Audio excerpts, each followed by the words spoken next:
What's going on, everyone? Welcome to this special podcast called The Final Whistle. We are joined by head coach Darren Sawatzky. This will be a monthly podcast where we have the coach sit down with us. We'll talk about what happened in the previous week, get his insight on what's going on, and get a look ahead. Um, by the way, real quick, if you don't mind, make sure you like, share, and subscribe so you never miss an episode when it comes to getting updates as far as the Richmond Kickers, the Ivy, the Baby Roos, and everything in between happening in the Richmond soccer scene. If you would like to, you can donate to our Ko-Fi. The link is down in the description down below. You can do a monthly donation, or if you could just donate a cup of coffee, that would be grateful as well. So with all that being said, Coach Sawatzky, it's great to have you on the show. Happy to be here, guys. Thanks for having me on. It's an absolute pleasure. So before we get started, as a teacher, I like to break the ice. So I got to ask you this. Your wife is famous for making cookies after a win. If you yourself had to make a dish for the team, what are you making? And how do you think the team will rate it? Well, first of all, thank the Lord that my wife is such a great cook because nobody wants me cooking. But I'm a griller. I'm a hunter and I'm a griller. So if I'm making anything for the guys, it's probably elk back straps. That is unique. That is unique. Would you actually do that for them? Okay. Given, my son and I went hunting last winter, not this off season, the winter before. The first time he'd been hunting, we went to Montana for 10 days with our friends, and we dropped a bunch of deer. So I brought back a bunch of deer meat for the guys, and some of them were like, heck yeah. Some of them just couldn't get over the fact that it's, from the woods to the table. It's not something that they're used to. But when I remind them of where their food comes from in a grocery store, it's for whatever reason, it still doesn't equate. Yeah, there you go. There you go. I feel you on that. Also, you have an interesting background back there. Can you take us through where some of those flag pendants come from, or those did you get those personally? I see you Ventus. On my wall. Yeah. They're all related to teams I've been associated with. Newell's Old Boys is up there. Estudiantes, different teams. Juventus was in Seattle when I was there running the academy, so I got to spend a week with their academy group and all that stuff. It was unbelievable. Learned a ton. Everywhere I've been around the world, it's always a great adventure when you get to learn from new people. Yeah, awesome. Well, we'll go ahead. Coach, you're coming off of a fantastic debut win in the season opener against South Georgia Tormenta, going down there 4-2. Before we get into the questions and everything, can you just, what are your immediate thoughts, having that win, and how do you feel like the team played throughout the performance there? Man, you have lots of questions, and I'll tell you this: the preseason, you can ask about it later, but this preseason in my 30 years in pro soccer was the most interesting preseason I've been associated with. So going down there, we've always had success in Tormenta, both at Georgia Southern and in their stadium now. So we know what that's all about. And I'll tell you guys that there's some pretty interesting pitches in our league. The Tormenta pitch is one of the closer ones to what we're used to at City. There's no pitch like City in our league. It's the best in the league. There's no question, but it is more similar. You don't have to adapt as much. So our guys were ready for that part. But we probably gave up too many chances in that game. They had some really good chances. James bailed us out a couple times, and the guys scored some really good goals. So it's real early to get super excited jumping up and down. But I think you saw some of the new guys and the quality we brought in. Yeah. I mean, you also had 4 different guys hitting that, not one of them named Emiliano Terzaghi. How excited are you for that, to see 4 different guys and 4 different unique goals? You having wingers taking shots from deep, a set piece goal, and then a nice cutback goal where Chandler make a run from deep from midfield. Yeah, I mean, Darwin Espinal is a special player. Nils Seufert's a special player. They're different than guys we've had in the past. We definitely identified those guys and went after them. Chandler's he's taken off where he left off. Emmy's run on Chandler's goal is world class. So you're starting to see Emmy clear space the way that he did up to 22. He's healthy again. He's wearing a captain armband. He and Dakota are our captains this year, and deservedly. So I'm like you said, if you're scoring 4 goals and Emmy's not on the score sheet, that's a really good thing. Yeah, so Coach, was able to see the loud and friendly, and it's really fascinating listening to you communicate between the bank to the guys on the field. One of the things I heard you continually try to stress was the game model. How do you feel that that's kind of setting in? Granted, we're one game in so far, but with this group of guys, how close are they to being able to fully realize your vision for what this team's game model will look like? Truthfully, we're still a ways away. We got some work to do. I think the goal that Maxey picked up that throw in quickly and found Darwin in behind. That cut back to Chandler is something that we work on. We work on getting outside backs involved in the attack. You guys have alluded to it before. So we still have quite a ways to go. The defending side of it's still, there's new guys in the midfield. There's new guys in the team. It's going to take us some time, but I think they're headed down the path, and I guarantee they have a good understanding of what we're trying to do. Mm-hmm. Okay, yeah, sort of building off that. Obviously, goals were, for the past 2 seasons, it's sort of when Emmy's not in the team, they maybe haven't been coming as much as they had in the past. So it was that the main focus in terms of recruitment this season was figuring out where goals were going to come from. Obviously, saw evidence of that in this first match. And as opposed to the defense, if the defensive issues were sort of sorted out over the course of last season, now attention turned to the attacking side of things. Yeah, I'll answer that twofold. First, we're not where we want to be defensively yet. We have a young goalkeeper who's going to be very good as he progresses, but he's still a young goalkeeper. We have Pablo's a good goalkeeper too, but we have work to do with both of them.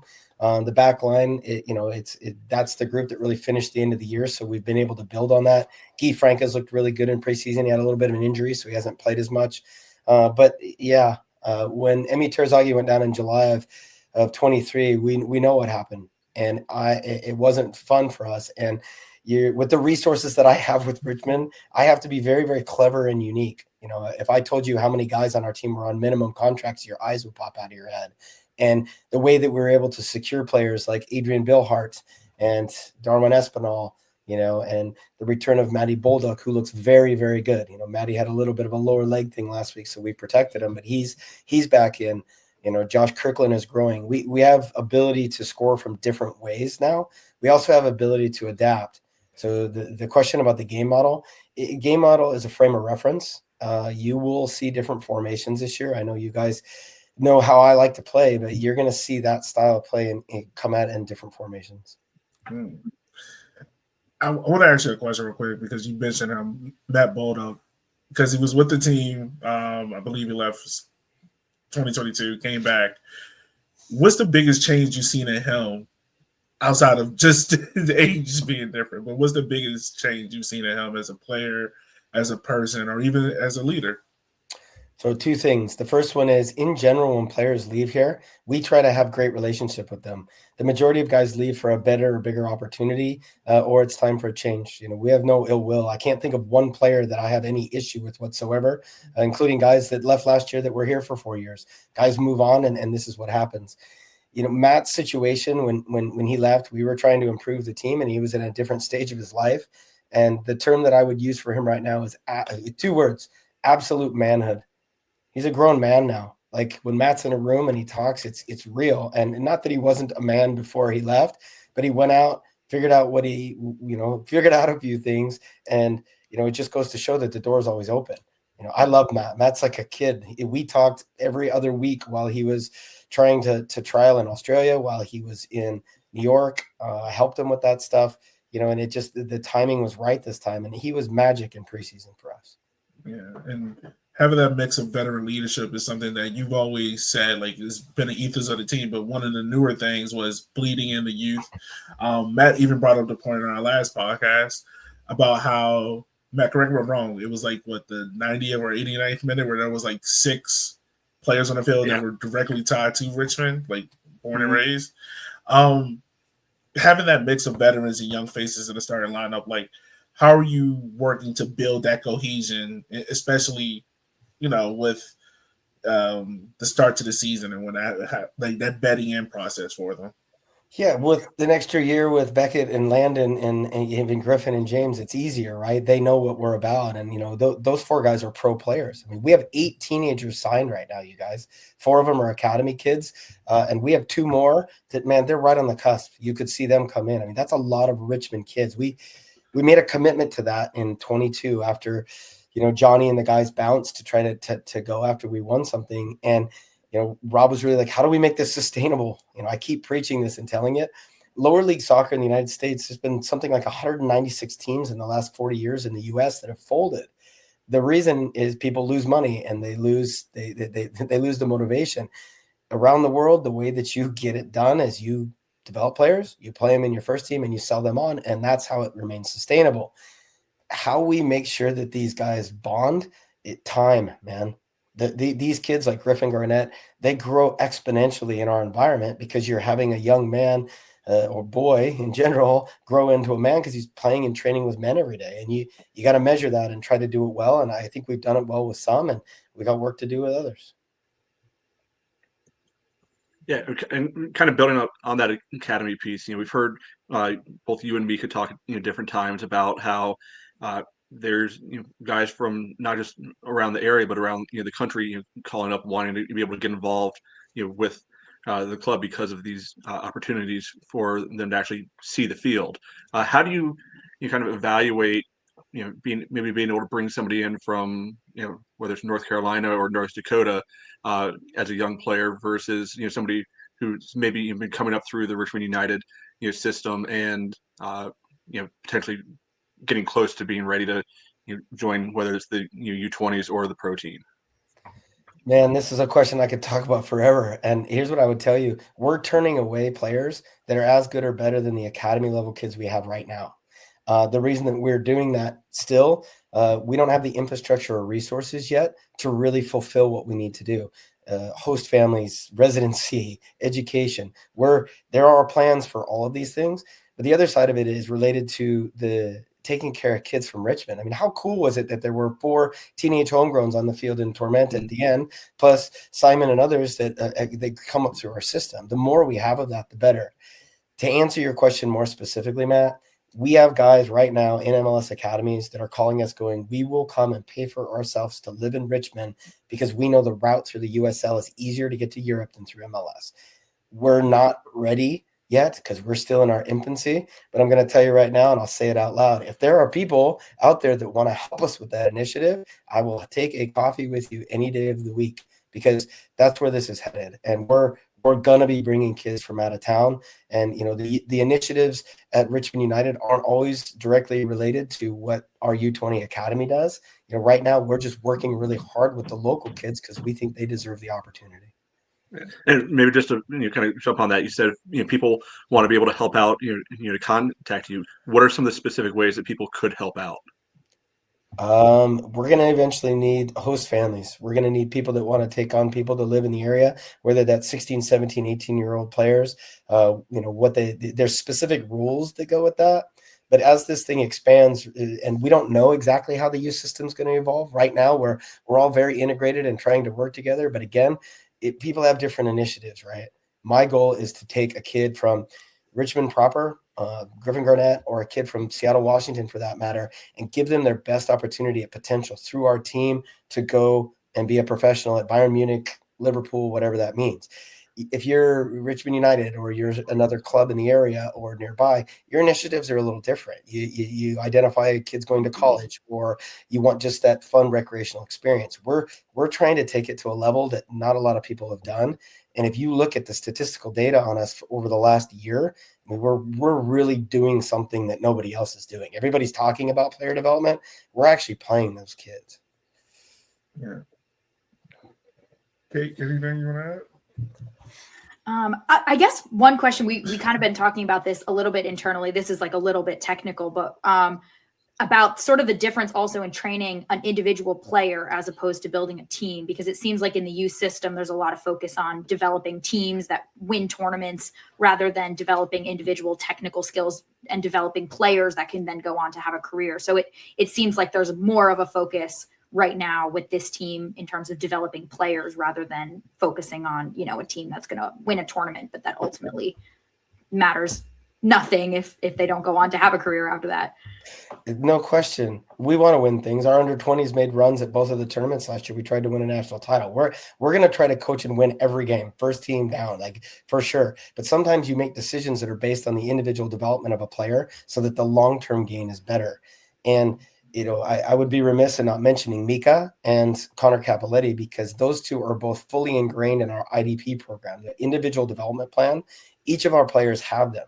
On the first team, Connor handles a lot of the younger players. Mika has some of the youngers and intermediate. I handle most of the veteran players. So I'll sit with the veteran guys, the Emmys, the Clydes, and do video and walk through what we need and stuff. I take more of that role. But Mika's been so important. Like Jonathan Bolaños' IDP here is, we have a 3-year dossier of everything that we did with him. You can map right where he had success and where he went. And I love Johnny. I wish he wasn't playing in Westchester, but those fools paid that guy. So I'm happy for him. Yeah. No, we wish he was here. Yeah, we wish he was here too. Speaking about the youth and whatnot, the Kickers just dropped the list of the U20 players who have in there. We see a couple of players that were announced to be a part of the first team, training with them and whatnot. My question is actually about this. Like, there's been some real momentum there lately. Obviously, I think this is now the third quote unquote class of U20 players. How is the overall progress there looking, and how close are we seeing some of the young guys breaking through to getting significant minutes? Because we've heard the hype of the likes of Grafton Call and Brandon D and others. I can't say that last name. First, I would just say to you that, excuse me, this is really the second class of U20s for us. We've dabbled, we've had guys in, but having full control of a true academy. And when you say academy, that's really our under 20 team. We have a relationship with Richmond United. We have coaches that coach there, but they have different initiatives. They have different things. They help us with a player pool. We signed 4 of the guys on that list to academy contracts. Andrew Richmond's going to be a special player down the road. Grafton Call, he's the youngest. He's only 16. Nick Sarantakos is just a nasty little Greek striker. He scores goals and he's great. So these guys, they're very close. I mean, they're training every single day with us. And Brendan Dobziniak, Brendan's committed to VCU. His dad's an orthopedic surgeon. His parents they definitely want him to be educated. So maybe down the road that Bellevue University opportunity comes up with him. I'm not sure. We'll see. But Brendan's been very good in the last 2 weeks. Okay, awesome. I want to ask you this, because I know sometimes. Actually, I feel like I asked you a lot of questions of doing this long perspective of, just thinking about it. But how was it for that moment, those last couple of moments of that Tormenta game? You're able to see 6 players for the academy and be like, all right, it's working. Like, just that, take the coach's hat off, but just like realistically, like for you, like how cool was it to see that moment of like, yo, these are 6 players from home? Well, I'm going to tell you, I'll try to say this in an articulate way, but it takes cojones to do what we're doing. Playing 16 and 17-year-olds against, full-fledged pros. I mean, some of our players, Stephen Payne, Johnny Bolaños, these guys, Stuart Ritchie, they took the money elsewhere. We helped those players develop, but they're more along in their professional career. Would I love to be able to buy all those types of players? Sure, we can't. But it feels really good for the amount of work that we do when Griffin Garnett excels and James Sneddon excels and is able to compete on that level. And we know that we're going to help them move on. So, of course, it feels good. From that side, it feels great. But we still feel like we're way in our infancy. When I ran the academy in Seattle, I ran it for 8 years. And by the 3rd year, Ziggy was starting to kind of pay attention to DeAndre Yedlin, Jordan Morris, and these players, right? They wanted nothing to do with them. Truthfully, Ziggy had zero interest in the academy at all. We had to just drive forward and push. By the 4th, 5th year, now DeAndre gets his opportunity and people start signing. Now in Seattle, I think like 6 guys started this last week that came through the Seattle system. So it's really great. We're going to do that here, but guys, we're still, we're really 2 years into this. I mean, Beckett and Lannon were the first 2, and they both got into the game. Griffin and James have come along, but man, they still got a ways to go. And when they get to the point when they're ready, then we start talking about the conversations we were having this winter with German clubs about these kids. Yeah. So one of the things that I think kind of ties a lot of this together that we've heard and you've seen a lot about really almost your entire time here is the focus on developing the right culture in the locker room. When you're talking about having a good culture within the team, what does that mean to you, and what does that look like to you? And then B, how what kind of challenges come about having to maybe balance senior players versus teenagers coming in for their very first pro or even pre-pro experience. It's a great question. And I would even tell you there's an even third phenomenon coming with that, because we have teenagers that have now been here for 2 years and they're pros. So their presence in the locker room is in this weird middle ground. They're not teenage kids, deer in the headlights, happy to be there. And they're not veteran guys, but they're getting close, right? So how we manage that's very important. So many clubs, Matt, use culture. Your companies talk about organizational culture. They use it as a punchline. For me, it's the starting point. If you come to training, I engage every single player on my team every single day. How you doing? What's going on in your life? All of that, because that's what matters as a starting point. Am I perfect at it? No. Do I have a long ways to go? Yes. But culture is the starting point in Richmond, because we can't go do what Westchester and Lexington and Spokane and these teams do. We can't just go buy players. So players have to be bought into the project. Some players outgrow that culture a little bit. They're ready for something else in life. They want to expand what they do out in the world. They want to play at a higher level. The main thing that we look for in culture and how we bring all those guys together is we have a common set of pillars. Humility is the first one. When you walk in the door, everybody checks their ego. And if we start to have trouble with that, it's up to everybody to police it and make sure that we do. Coaches included, right? Because we can all learn.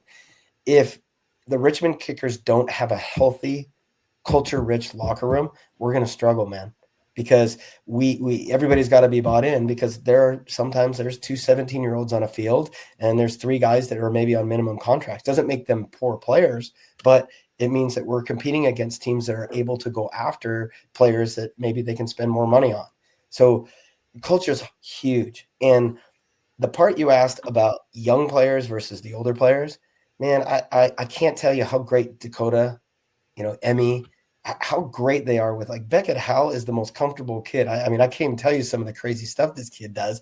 And he's got the greatest personality, but he feels comfortable enough to be able to let that out. That's rare, man. When I've gone to Europe or Mexico and trialed or played, when you're an American and you're in a locker room, or you're on the younger side of things in the New England Revolution in the rookie year, and you're one of the young guys, dude, you're ostracized. The older guys don't talk to you. We have none of that here. Everybody's treated on an equal level. Yeah. Speaking about culture real quick, like, one of the most unique things that we see a year that you've been doing since you've been here is on the far side of the stadium, you have the guys do the handprint on the side of the wall. We haven't been in the stadium yet, so we haven't seen if you're able to add, because I know there was like this weird gap. But how much went into this year of kind of rebuilding and refocusing that culture and making sure that everything is aligned and tuned to that everyone is going in the same direction? We were very specific in the veteran players that we went after. And to let the cat out of the bag, Clyde Chella and Nils Seufert were both identified last June. I tried to get them both here in August. So we knew where we were headed. We're looking for gamers. We're looking for fighters. We're looking for adaptability. And it's on me. The last couple of years, we weren't able to probably adapt as much as I would want to, based on the player pool that I had chosen. And they're all great players, but the league is evolving. This league and the game itself is evolving. Your possession-based teams aren't winning the way that teams that are able to counterattack and break lines quickly, they're not winning on the same level. Like, if you look at the statistical data in all leagues around the world, the game's evolving. Teams have figured it out. They talk about the modern number 10. The modern number 10 is really rare now, because teams have tactically taken the player out of the game. Now, I'm not speaking like I coach at the very highest level, but it does equate to our team too. Our league has totally evolved. There's a real reason why Northern Colorado and those types of teams were successful last year. The Madisons, there's a real reason why they were successful. Yeah. So you mentioned you had identified Clyde and Niels well into last year. When it comes to building the roster, like, how earlier, you, Mika, Connor, the whole group, starting to already think about even, are you even thinking about 2026 already? Like, what does that cycle look like when it comes to professional roster building at this level? My favorite question, Matt, is when people say, "Man, how was your off season?" And I look at them, and we started training on January 16th. We didn't go as far as we wanted to in the playoffs, but I was proud of the guys making the late run. That time period between when we lost to Omaha and January 16th, I worked every single day. So it never ends. And it was who's coming back, who wants to come back, what are we trying to build for the future? So to answer your question specifically, of course, we're already talking about 26. We have players identified both around the world and around the country. Now, can we get a hold of them as the Richmond Kickers? It can be really tricky for us. I had to be very clever in how I got Emiliano, Zaka when he was here. How we got them up here is it's a lot of work, and it's very tricky. Nils Seufert, difficult because we're not Louisville City, right? And I know Nils Seufert can play at a pretty good level. He wanted to play in the United States. I had a very good connection. He buys into what we're trying to do, and he's a great player. I think he's a great addition. So it never ends. It's always constant. We knew we needed to start to go in a little bit different direction last June, July. Didn't mean that we didn't care about all those players, but we definitely wanted to win last year with what we had, but we knew we needed to make some changes. Yeah. So we'll take a break right here. On the other side of the break, we'll come back. We'll talk about our upcoming game against Charlotte Independence, where Darren will be happy to know there are some supporters making that trip down there, and our upcoming U.S. Open Cup game. So we'll see you guys after this quick break.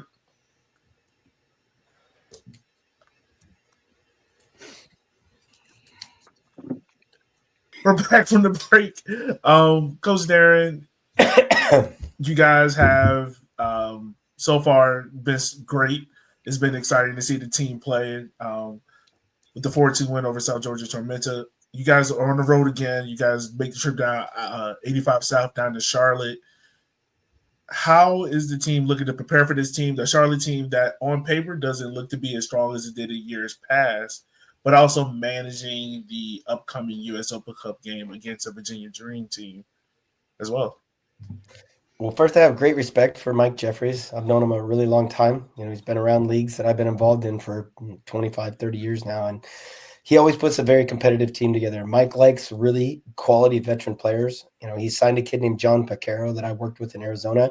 Pacaro is a very good player, and the way he works, similar to what he did with Obertan or Miguel Ibarra, he puts younger, very athletic guys around him. So when they can't do what they need to do, they can release those guys. And I don't think that this team he's put together is any indifferent than that.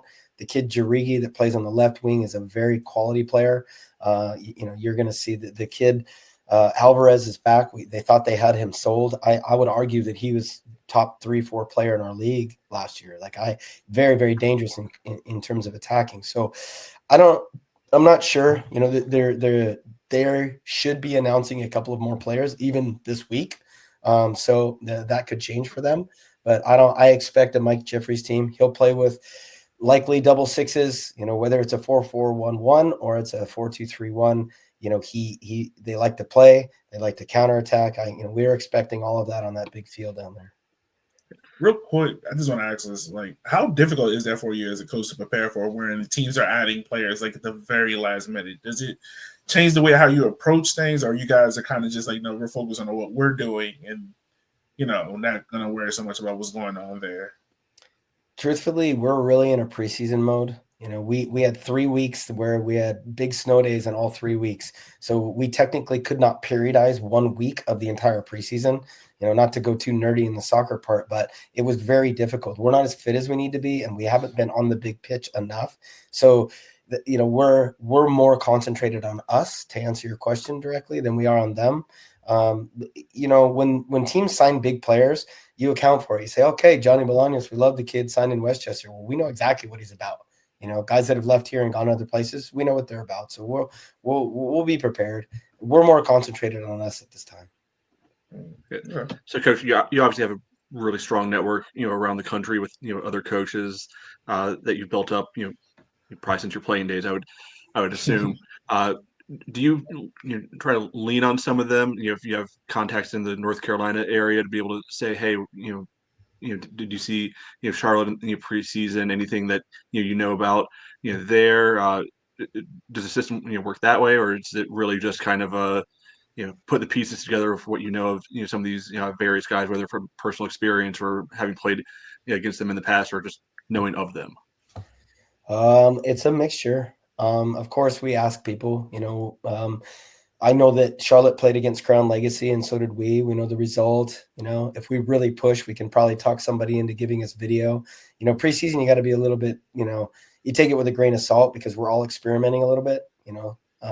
But the network, who I know, who Mika knows, who we talk to everybody that plays against them, and we have a pretty good idea. The thing about like Mike Jeffrey's team, we have a very good idea how he's going to play. And unless he changes 30 years worth of his coaching style, we can look at what he has rostered and we have a pretty good idea what's going to come at us.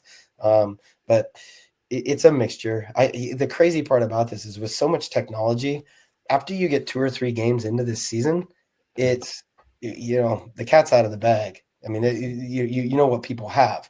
And yeah, they can change formation and guys can get into form and get fit, but we have a pretty good idea. You just try to figure out how to deal with the things that are hard and try to get ready to play and win games. Yeah. Speaking about, I mentioned it before the break, but we have a number of supporters making a trip down there because Charlotte is probably the closest road game to us.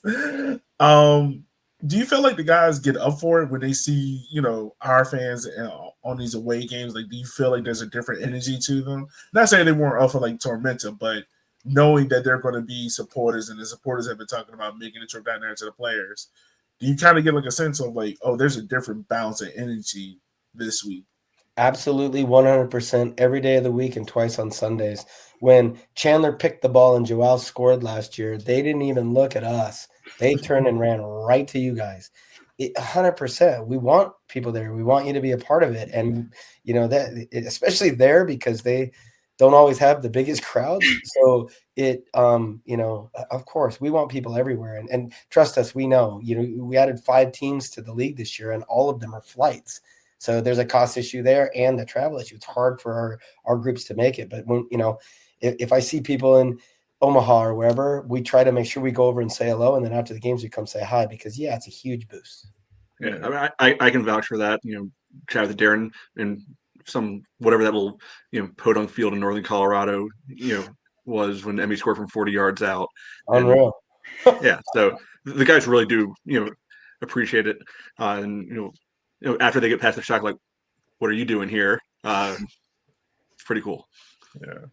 We really appreciate you. And look, we always say, if we can help you in any way, we'll try. Obviously there's no funding involved in it, that kind of stuff, but ticket wise and all that kind of stuff, if you guys need stuff, just let us know. We'll figure it out because we love having you.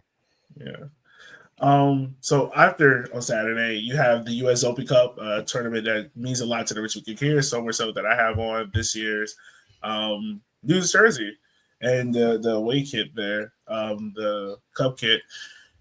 Virginia Dream team that played in the UPSL. How are you looking to manage that game? And also, like, how do you, I want to say get up for an opponent like that, but how do you manage that kind of game where it's a lower opponent up there? Upsets do happen in the U.S. Open Cup and so much so. Well, first of all, being a part of the Open Cup is special. I've played in it. I've coached in it. I fully support it.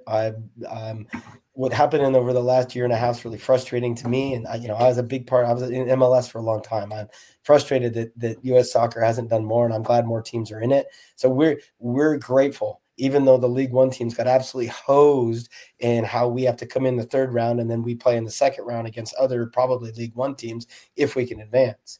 I think that's unfortunate, but guess what? That's our route. So that's the route we're going to take. The Virginia Dream is not dissimilar to a lot of the stuff you see at TST, that thing in North Carolina, or the thing that Des Moines Menace that are signing all of the guys I played against in MLS, right? That team is full of players. The kid Lucas Mendez that was here right before I came is really, they call him the owner. I don't know what that means if he's a millionaire now and he owns a soccer team, but he's the owner of that team, plays on it.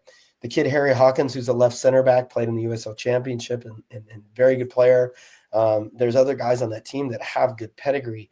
They're going to come in and want to knock us over. Every time that we play these games, there's been Christos games in the back in the past that have been difficult for our club. Cleveland was not easy for us. The North Carolina Fusion where we found Joao. These teams are hard because they're up for the game and anybody can win on any given day. The difference for us and what we will talk about after Charlotte, everything's going to be about discipline. It's going to be about discipline. You're going to have to be able to contain their excitement and try to stay and take away that emotion and then make it about the football as the game goes on. Yeah, most definitely there. We're looking forward to that, especially, a warm up to getting ready to a home opener and everything like that. I want to say one last question, but I want to ask you this slightly before we start wrapping up. Just 1 week into the season, what has you most excited about this 2025 team? Because not only did you get the great start, but it seemed like a team rejuvenated and rejuvenated by what you're talking about and the message going on. So what has you most excited? The locker room. Average teams are led by coaches. Really good teams are led by players. We have a lot of good leaders, and there's difference between leaders and captains. Even the younger players, they lead their own groups. That locker room is really healthy. It's happy, guys. Yes, we won a soccer game, but it's not about that. It's about the process. The guys know we still have a long ways to go, and they're in it for the long haul. Like, this group is really bought into it, and I would use the term gamers. Hayden Anderson is a great example. He's a kid that bounced in and out of Greenville's lineup. But he's a gamer, man. We played him on the right wing. He cuts inside. He smashes a ball. There's a deflection, but it goes in the back of the goal. Gamers find ways to get things done, and this is a group of gamers. So what I would say to you is seasons sometimes have ebbs and flows, and there might be a time period where we struggle a little bit. Could happen. It has happened, right? I'm not worried about this group rallying. So that's the good part. Hopefully we don't have to worry about it and everything's happy, but we all know that over months and months of seasons, things can change. All right. Yeah, awesome. It was good to see the team respond to the second half and have a strong second half performance. Matt, anything from you? Sure. So, Coach, building on what Ellie was just kind of leading into with the soft launch home opener, the Open Cup, and then the official home opener against Alta. Like, from your perspective, what are the maybe one or two or three things that you would say fans should be looking out for to get excited about seeing in this club? I think you saw some of it in the first game. The parity of attacking strength. Like, we have different ways to attack teams. We have different people that can punish, right? We need to get better on the defensive side of the ball. There's no question. We're working on that. But I think this team's going to have the ability to take off and score a goal at any point. Like, really exciting. Like, when we win it, we're going to go. And you're playing 3 games in a week will be difficult, but that's why we have a roster, and we'll work to use everybody. But this is a team that, like I said, they're really healthy together. Like, they really enjoy each other. That comes out on the field, right? That's not anything to do with coaching. It's we put together a good group of guys. They really like playing together. Like, watch Darwin play with Emiliano. Emiliano looks like a 12-year-old right now. I haven't seen that in him in a little bit. He's healthy, and he's got guys around him to play the way he wants to play. It's I think will be exciting going forward. Word. And what would you want to see out of the fan base in at the stadium, in the stands? What can we do as a group to help propel you all forward? Do what you do, man. Loud, crazy. It's funny because I say to everybody that the City Stadium is the best.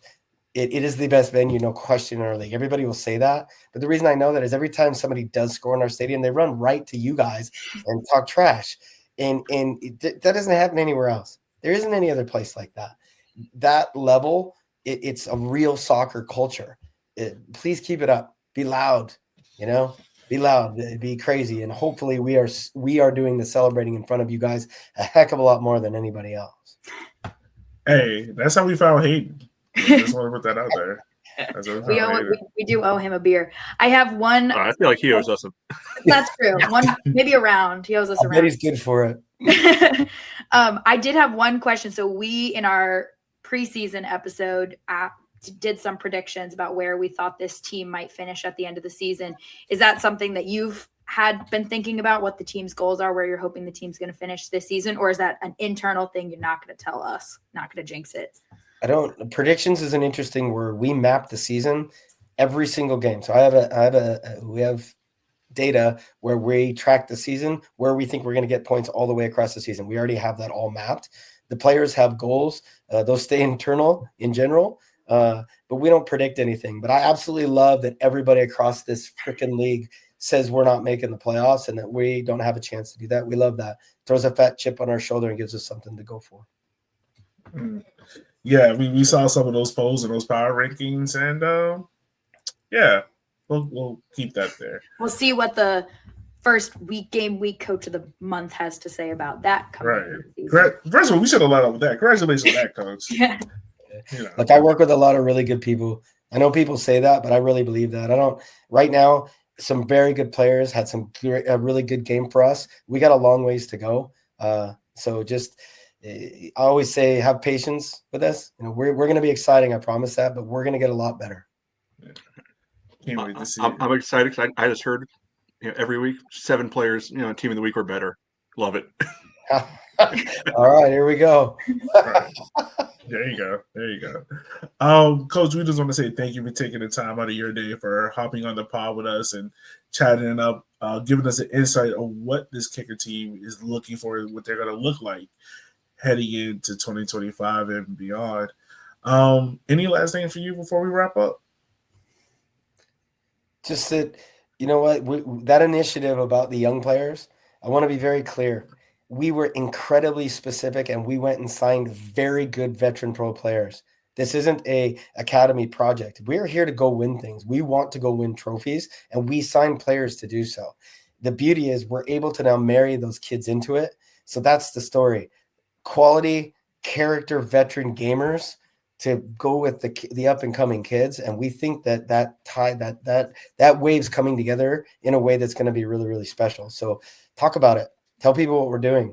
We need to even do a better job of talking about how we had those 4 homegrowns on the field, plus having 6 guys on the field. We need people to know what we're doing in Richmond, because we do want all the best young kids here. Yeah, definitely. Well, shows like this are looking to help out with that. So we'll talk it. As always, listeners, we just want to say thank you for taking the time of your day for listening to our show. Without you, we couldn't do this, and we wouldn't want to do this. So once again, if you can, we know times are tough right now, but if you can, the money that you donate to us through Ko-Fi goes to help the show with the production costs and hosting our podcast and everything like that. So once again, that link is down in the description down below. You can do a monthly subscription, or you can just do a one-time donation. Either helps us out along the way. But with that being said, this is the Final Whistle with head coach Darren Sawatzky, and we will holler at you guys next time. Be easy and be safe.